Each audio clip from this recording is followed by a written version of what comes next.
15 seconds to go.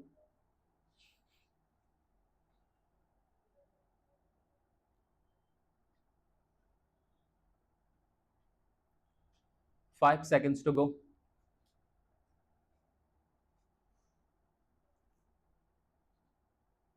Unemployment is mounting up, and we have not been able to generate enough employment opportunities to provide even for those people who are entering the labor market today, perhaps to the extent envisaged during the third plan.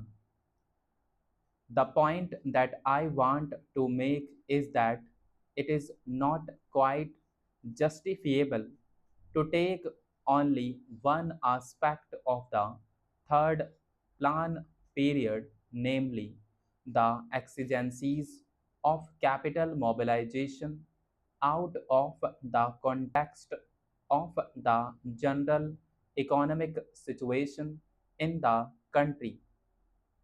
When we are therefore making this huge tax effort, we will have to apply our mind with equal seriousness, if not more, to see that the income generation in the community is as great as is envisaged, so that the savings and investments could be effected without disturbing unnecessarily the consumption pattern in the community. Whenever there is any tax on corporations, this cry is raised, and this cry is always belied by what the industrialists themselves have claimed to be the sensitive barometer to find out the climate for capital formation. I mean the stock exchanges. This time, the stock exchanges have reacted quite favorably to the budget proposals as a whole, which clearly shows that whatever else may be the merit of the present budget proposals, it is certainly not anti capital. Last year also, the stock markets boomed up after the taxation proposals were announced. This time, though, they were a little hesitant at first. Ultimately, I think they have realized that there is nothing wrong with the taxation proposals, and they are now merrily mounting up. This is quite natural because there are so many benefits and advantages in our economy today that it is not difficult for the corporate sector to absorb a small rise of 5% in the corporation tax, which has been proposed by the Honorable Finance Minister. The economy of the nation today is more or less a closed economy because, due to the lack of external finances, imports have been virtually prohibited. There is a lot of planning in the country, which makes risk bearing rather unlikely, and because of the regulation of the economy, internal competition is also not very great. The risk bearing capacity, which is claimed by the industrialists, really forgetting large profits and large yields on their investment is almost non existent in our economy today. Our markets are expanding very fast, and the money generated is much more than the production of commodities, with the result that there are shortages is almost every commodity.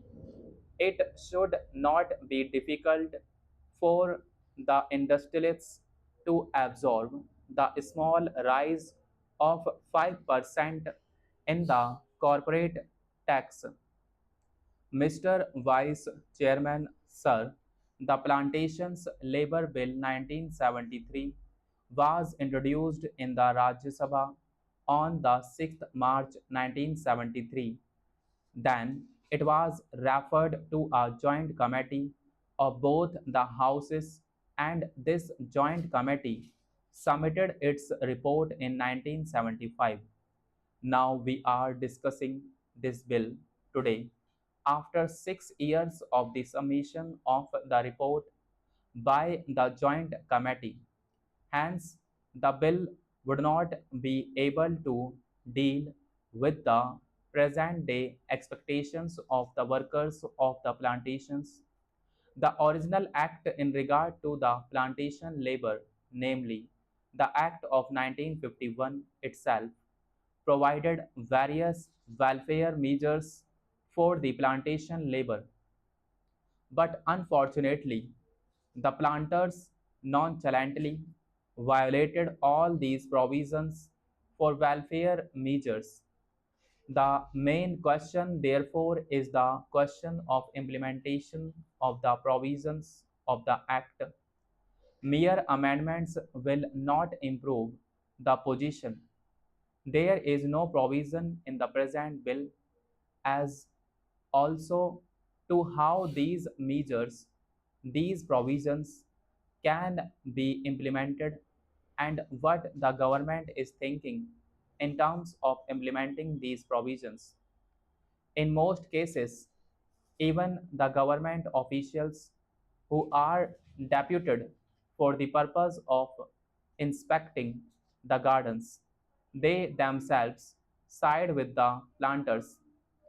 If government officers themselves side with the planters, where is the remedy? Hence, we should devise ways and means and adopt measures so that the provisions which are made in the Act and the bill, the present bill, are implemented properly. Sir, the provisions in the present bill fall for short of the expectations of the working population in the plantations. In the present bill, it has been suggested that the acreage of the plantations in regard to which this act will be applied will be reduced to 5 hectares. But this is also not sufficient because under this also the owners, the planters will take shelter, and many of the plantations will still remain uncovered. This should be further reduced to 2.5 hectares.